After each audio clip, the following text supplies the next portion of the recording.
Welcome to Behind the Headline. I'm Robin Wilhoit.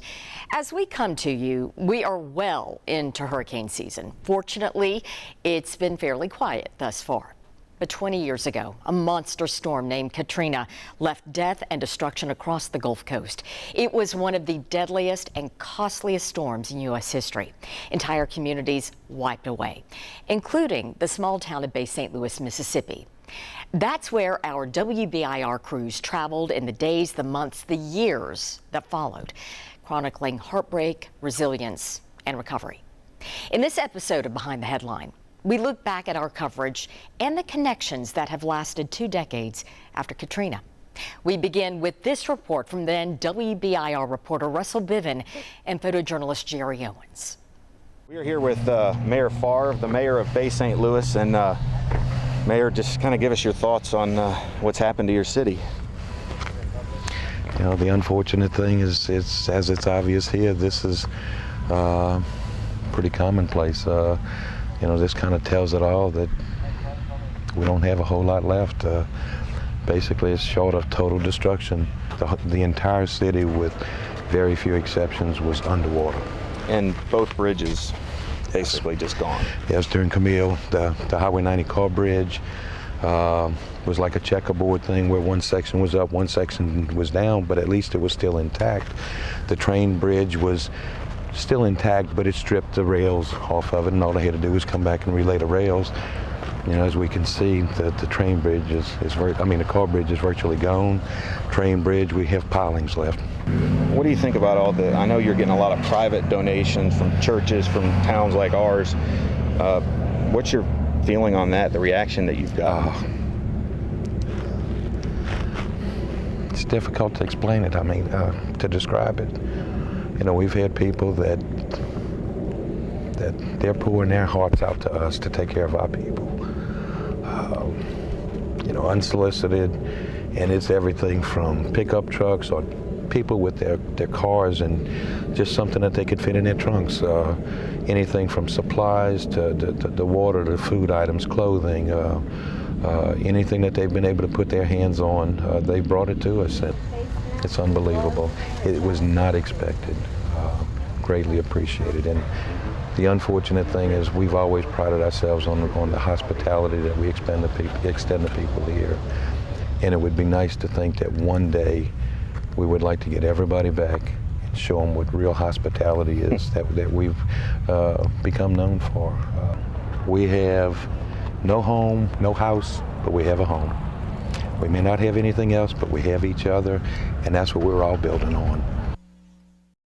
To mark 20 years after Katrina, we recently returned to Bay St. Louis. Photojournalist Jerry Owens and I traveled the 9 hours and documented the differences from then to now. You know, this kind of tells it all that we don't have a whole lot left.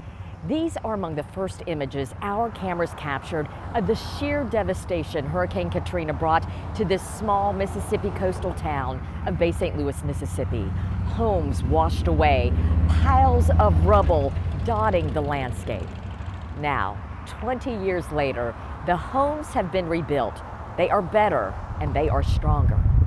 Drive down this beachfront road in Bay St. Louis today and you'll pass house after house. Most of them were built after 2005. When we traveled this same stretch days after Katrina barreled ashore, all we saw were steps to nowhere, everywhere. The homes essentially disintegrated when the Category 3 hurricane pushed a 20 to 30-foot wall of water inland. That same surge of water submerged the Davis family store on August 29, 2005. When the floodwaters finally receded, that one-stop shop tucked away in the middle of a neighborhood served as a lifeline for that community cut off from food, water, and power. Our cameras captured their despair. You know, we just got to help one another. When we paid a visit to the Davis family store today, we found the parking lot empty, its doors closed for good. All you do is call a FEMA line, give them your information, they put it on a computer. We did this 2 weeks ago. When FEMA finally did show up to this Gulf Coast town in the weeks after the catastrophe, the crew set up in the parking lot of a Kmart store in a strip mall. Dubbed Camp Katrina, Survivors filed in seeking assistance to restart their lives. Today, the Kmart is long gone, the sign down. The building now houses a hardware store. Bay St. Louis, a town apart, is pieced back together. Over the course of 2 decades, it's rebuilt key connectors. The town bridge once again carries traffic across the bay. After Katrina, the only part of the bridge left standing were the pylons. Much the same for the vital train bridge. It's been back up and running for years now, carrying people and cargo back and forth. Take a walk or ride around the town today and you'll notice a few remnants of Katrina. Empty lots where houses once stood, steps, the only reminder of what happened. While residents and tourists have returned, they can't help but remember what upended their lives in 2005. We can never, ever thank them enough, or could never repay them. When Judy Howell's home was inundated with water, it was students from East Tennessee who helped her family tear it down to the studs to rebuild. We passed by that house now 20 years later, and it stands fully anchored by the chimney that saved it from Katrina. While in Bay St. Louis, we met up with other members of the WBIR team at a restaurant where we recounted our experiences covering the aftermath of Katrina over the course of 2 decades. Here's our discussion. Well, we are at a really cool spot in Bay St. Louis. This is Lemoyne's, did I get it right? Lemoyne's Landing, right along the coast, Bay St. Louis, Mississippi. Happy anniversary to them. 1 year. Unbelievable. 1 year, I know. But the reason why we're here is we're really recognizing 20 years after Hurricane Katrina hit. But before we start the discussion, let me introduce my friends and colleagues. Of course, John Becker, who I sit next to. A little tighter A little today. tighter, a little tighter. And then, okay, we have to talk about this one right here. Leanne Bowman. Leanne Bowman. She is an incredible producer who's been with Channel 10. How many years now? 23. It'll be 23 next month. 23 Yeah, years. yeah. And how did you get the unfortunate job of hanging with the two of us this week? You know, it worked out. I mean, I've never been down here, so it's really exciting to be here. And we've done a lot in the past 2 days. It's pretty mind blowing. Yeah. It truly has. Okay, well, that's a good place to start.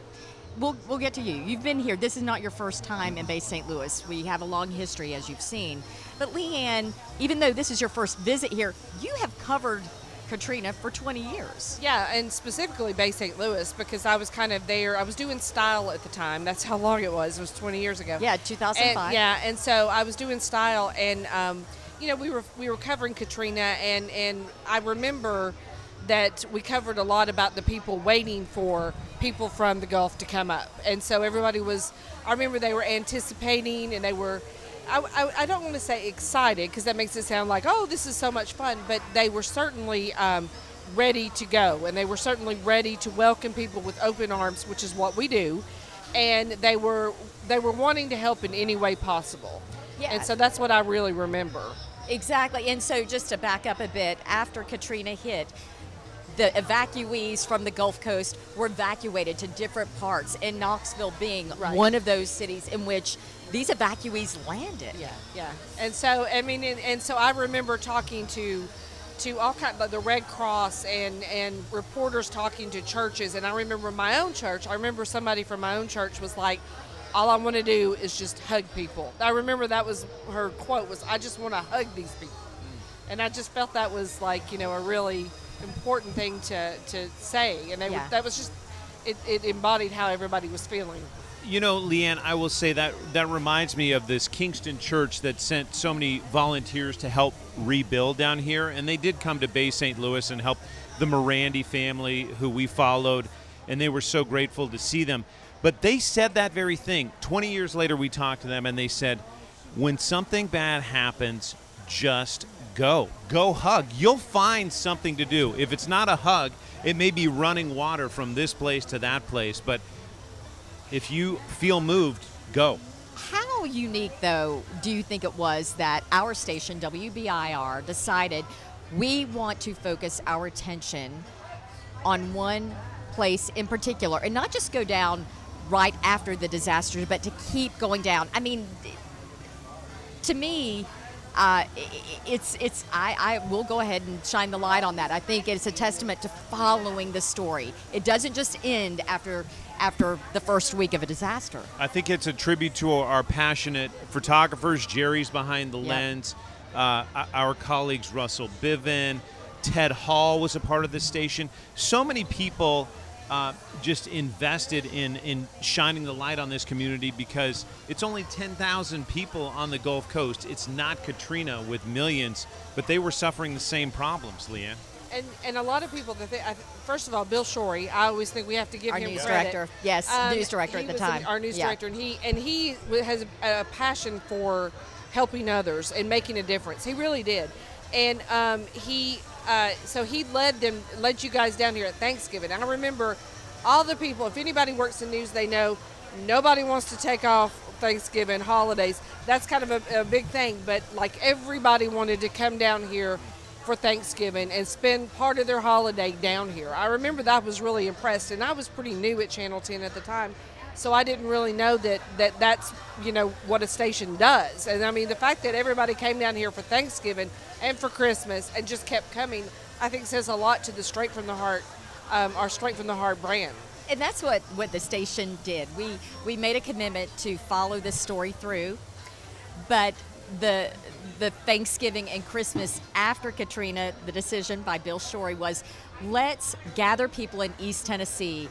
Let's get food. Let's get the necessities that these people need at that stage of the disaster. Let's take Thanksgiving to Bay St. Louis, and turkeys and all the trimmings. We were at a park and invited the community to come and feast on the turkey and fixins that came from East Tennessee and beyond. It was a collective effort. And then along the way, we had a toy drive, or not a toy drive. We had toys for moms and dads to give to their kids for Christmas, because the last thing you're thinking about is, what can I get my kids for Christmas when I don't have a roof over my shoulders? And I will say, I think that was just the start. Yeah. That it seemed like a generous but obvious move to do this. But what wasn't was the continuing coverage. You've been down here how many times now? 5, maybe 5, 6, something like that. And I think it's coming back, that we've heard so much in the community over the last couple of days, where people are stunned that somebody 600 miles away would care enough to continue to follow the story. Okay, so I want to talk about, because when Katrina hit, you were not at WBIR. You were working in Portland, Oregon, but you still, even in Portland, covered Katrina. Talk about that. It was part of our emergency coverage, where WWL is a station in New Orleans that many of their photographers and reporters and anchors had lost everything, and they were working 24/7. They couldn't even go see their families, and so they sent us from all parts of the country down to relieve those crews so they could even get a good night's sleep. That's how basic it was. So my first entree was landing at New Orleans Airport, and I saw more Black Hawk helicopters there than I did when I was in Baghdad. They were pulling people out still days after I arrived, 4 to 5 days after the storm, almost a week in, still rescuing people. That stuck with me. And the communication piece of it as well. These iPhones were still 2 years away from existence. And so the flip phone was your possibility, but mostly in New Orleans, there was no communication. No communication. And where did you stay? I slept in the back of a news car waiting for dawn to hit so that we could go in and do the story. A police officer wouldn't let us go inside the city until we saw that first crack of light. I don't think that's what many people think about when they're watching the news and they're like, okay, I see the story, but what happened before the story? What happened to get that story? And there are a lot of challenges, especially in a situation like that you have to navigate. How did you navigate? It was just about doing the next thing. It was about doing the next thing so often. And as those of us in news know, you used to have to go live with a huge satellite truck that took an engineer to operate and photographers to help run. And now you can go live on your cell phone. It's just like incomprehensible. But there was a lot to move and ensure that you could get to the place where you needed to go.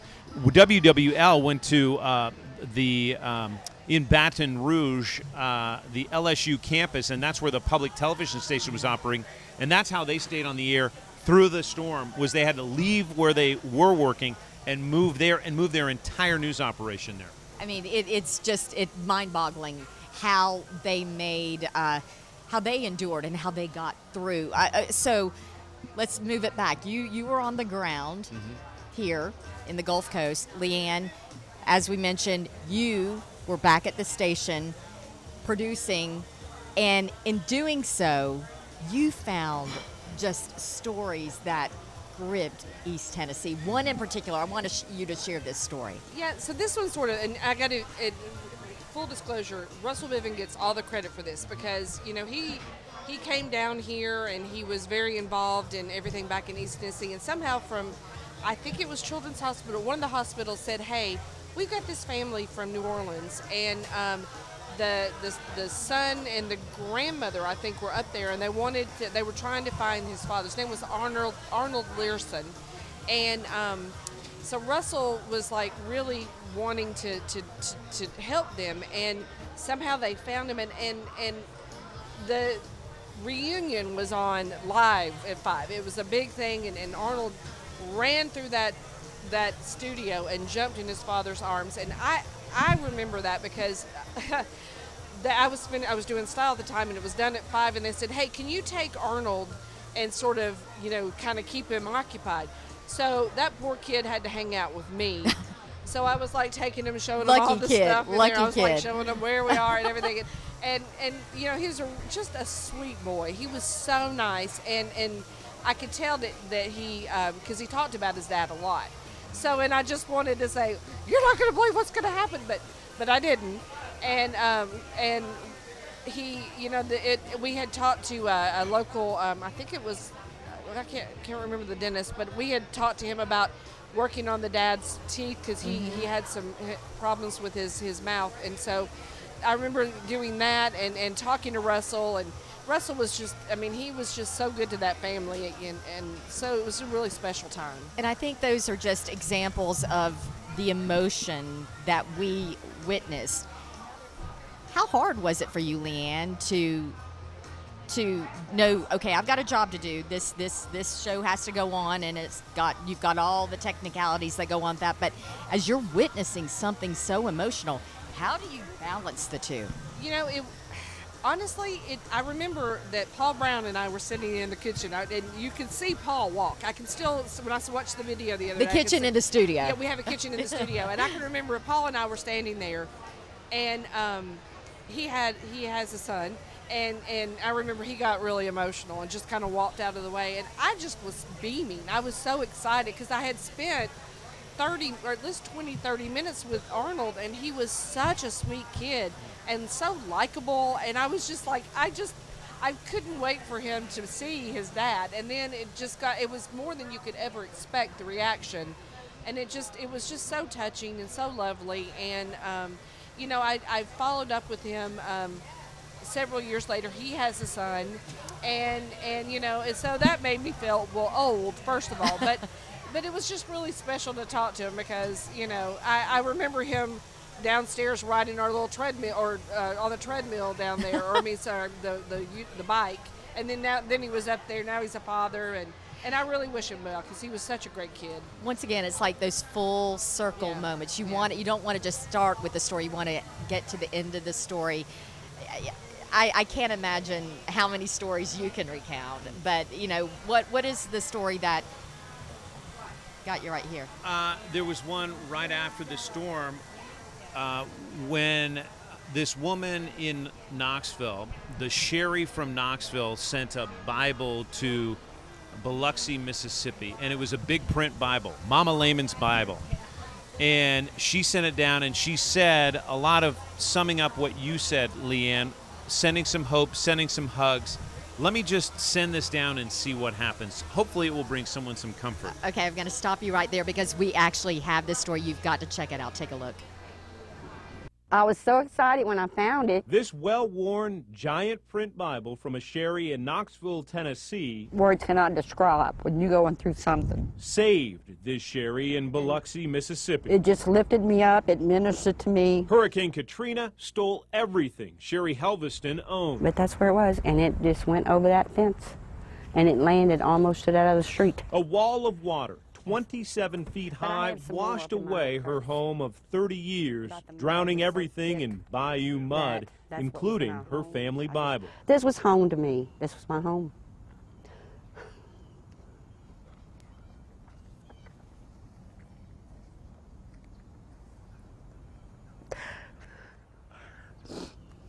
And I don't cry just for me. It's for all the people around here. You miss your neighbors, your friends, and that's what I cry. Plenty of times when the depression gets so bad, I get in my car and I ride around the neighborhood because I've watched every one of their homes, each and every one of them, be picked up in dump trucks. I saw that because I was the only one left here. Sherry had her doubts about rebuilding. I had some rough days here, yes, that I wondered if I had did the right thing. But those doubts faded when she found this decades-old Bible. It was buried at the bottom of a box of donated clothes from a church in East Tennessee. When I opened it up, I said, oh, Lord, a giant print Bible, just what I always wanted.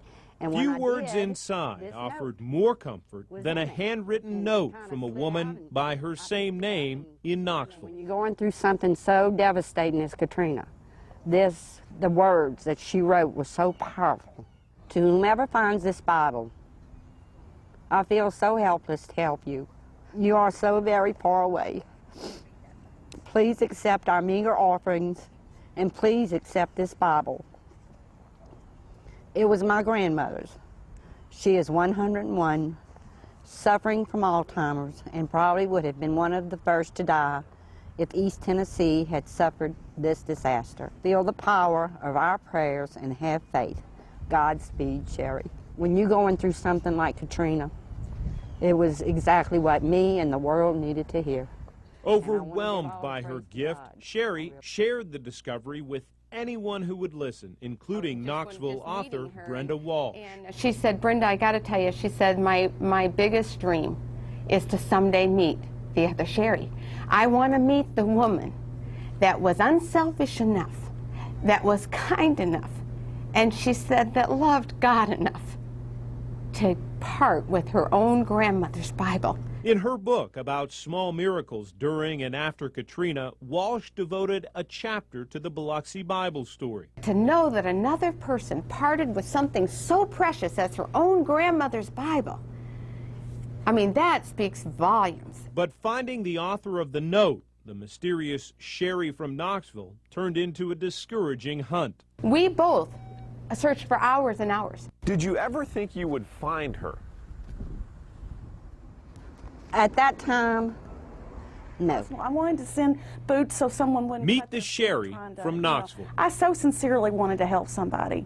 More than a didn't really year want after to she sent that Bible to Biloxi. What needed to be done was that Bible needed to go, even if I didn't want to. Volunteers who helped Sherry and her husband transform a Home Depot garden shed into their new home also helped us find Sherry Childress in Bible, Knoxville. but it was the big print.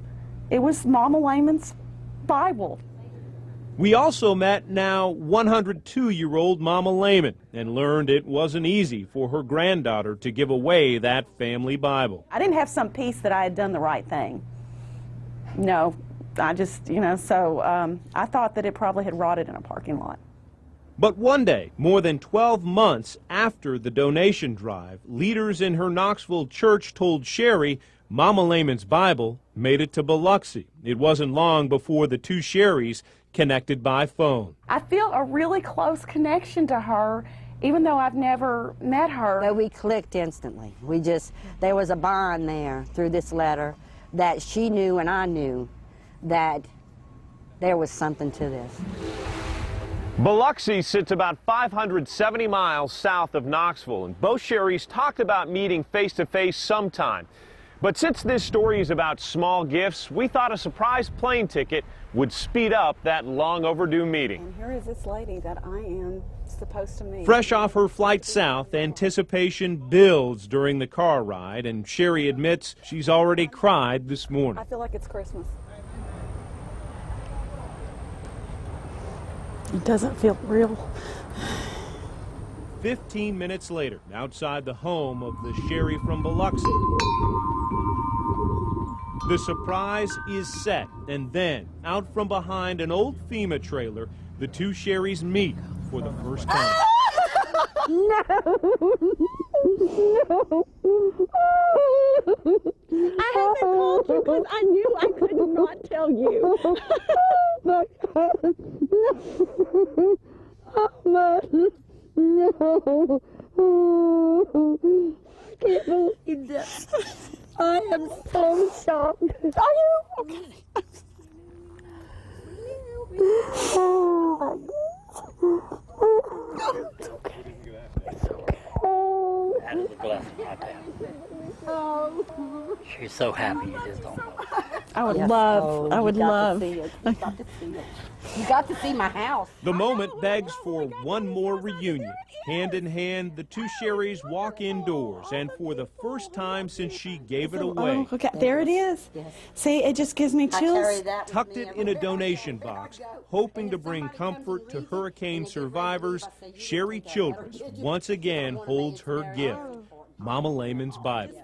You know, I feel kind of so small. I mean, you know, it's just incredible. I mean, I think that exemplifies the power of the story, the power of faith and hope. Hope. That's what a lot of people need reassurance about. Another story that struck me just happened in the last couple of days, where we spoke to the woman who heads the Hancock County Chamber here and oversaw a lot of the development. You know, this population went from 10,000 to 5,000, and now it's back up to 10,000, which is another marker of success. But she lost her father after the storm, and her father had always wanted his wake celebrated at his home here in Bay St. Louis, Mississippi. And so what did the family do after his funeral? They went to the steps and celebrated his wake because there was no home. They had 5 steps. You know, having spent here the last couple of days, we have talked to a lot of people, and especially today, we've talked to some amazing human beings who have shared amazing stories with us. And I recently spoke with the person who heads up the Ground Zero Museum that really tells the story of right after Katrina to present day. And she summed it up this way for me. We've had ways of defining how we're doing. 5 years after Katrina, we had hope. 10 years after Katrina, we were seeing progress. 20 years after Katrina, we feel reborn. So you talk to anyone and you're going to get such powerful stories. You talked to several people today who just had story after story after story. Leanne, why don't you share? Leanne was with me on these interviews, and we spoke to one woman who is the owner of one of the first restaurants to come back. Share a little bit about that interview and what it meant to you. So her name is Jolynn, and she owns, oh golly, I'm going to say it wrong, Trapani's, thank you. And her family has lived here, and they started in the 90s, and it was just a really popular place, and it got completely wiped out, and so during Katrina. And so she said that by May of the next year, which is not that long, they had built kind of a makeshift restaurant. And then it took, I forget how many years before they were finally able to rebuild again. And it's a beautiful building. And she said, you know, this is we knew that we were going to do this, and that everybody really wanted them back, and she knew that they had to be back. And so now they're building another one just a couple of streets away. And I was just struck by that. She said that you knew it was ground zero because the president came to your town and stood near your restaurant where you had a restaurant and said, this is ground zero for Katrina. And she's all Italian, but she had a very Cajun description of this call out where she said, Trapani's will be back, and like laid down the marker and said, we're coming back. And that was another thing that infused this we can do it attitude in this town. The other thing that really stood out again was the woman in charge of the chamber said this about one of her 8-year-old daughters when she had doubts about rebuilding and like, how are we going to do this? One of her 8-year-old daughters said, Mom, towns are not about the buildings. They're about the people. And that fueled her mom. Wise from the words of Babes. the mouth of babes. Yeah, Yes. exactly. And $1 billion in economic development came into Hancock County, which is a fraction of the size of Knox County. Again, only 10,000 people in Bay St. Louis. So it helped fuel, as we know, the harbor that's behind us and the 200 slips, and just gave them some economic boosts. You know, having been here just days after Katrina hit, and then now 20 years later, this is almost foreign to me, because in my mind, Bay St. Louis was that first image of just total and utter destruction. And then you come back here and it's like it's this brand new town, and there's just this vibrancy and this hope. And I'm happy that we're here to celebrate. And I will say that's another thing about local journalism that I really appreciate, because so often after natural disasters, you see television crews and newspaper crews come in, do a story, and they're gone. So I end my podcast with that question: how does this story exemplify the power of local journalism? How do you see it? I mean, I think if we're talking about, the local journalism, as in why Knoxville and Bay St. Louis, how they're connected, the importance is telling the story. But it always goes back to the people, their stories, and showing that you can overcome things and you can work together, and you can, the stories are worth telling. I mean, we came down here and like immediately we got a bunch of news stories that we'd never heard. I mean, and that, without us, they wouldn't be told. Well said, Leanne. I just think that local journalism is a community. It's as strong as its community, and vice versa. And that's why I really hope people invest in it. We met a woman today, Leanne, who survived in a tree with her dog tucked under her for 4 hours during the storm. And the tree still stands in Bay St. Louis. And she still stands, and too. she still stands. And she was so grateful that we came to sit down and just listen to her. And Leanne knows this. It was one of those interviews where you set up the cameras and you say, so tell us what happened that day. And then about 15 minutes later, I turn to Leanne and say, do you have any questions? Those are the best interviews. Those are the She best was amazing. interviews. Exactly. Nothing. Well, it's an honor and it's a privilege to have been able to share the story of Bay St. Louis. I do not think we're done. But guys, thanks so much for sharing your thoughts, and let's get back to work. Okay, we got more coverage to do. 20 years later, Bay St. Louis stands rebuilt, a testament to the strength of its people and the power of community. For WBIR, those stories of loss and recovery forged bonds that still endure. As we mark 2 decades since Katrina, we remember not just the devastation, but the resilience that rose from it.